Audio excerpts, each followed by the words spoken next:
हाय viewers, अस्सलामु अलैकुम वरहमतुल्लाहि वबरकातुहू।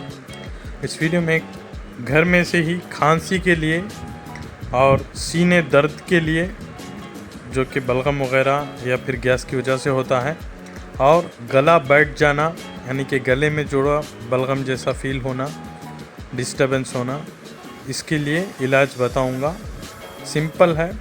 सौंफ लेना है आपको। एक 10 से 20 ग्राम तक सौंफ लेके 200 ml पानी में थोड़ी धीमी आंच यानी कि कम फ्लेम रख के जो है ना गरम करना है अच्छी तरह से। जब आधा पानी खाली हो जाए यानी कि 100 ml वाटर हो तो उस वक्त शहद एक या 2 स्पून मिलाकर पीना है, बस खांसी के लिए।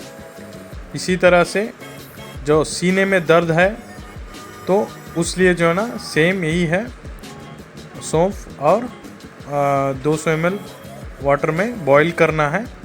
बॉईल करने के बाद जब 100 ml वाटर रह जाए तो उस वक्त फ़िल्टर करके 1 ग्राम नमक के लाहौरी मिलाकर पीना है। बस वीडियो पसंद आए तो लाइक करें, शेयर करें, चैनल को सब्सक्राइब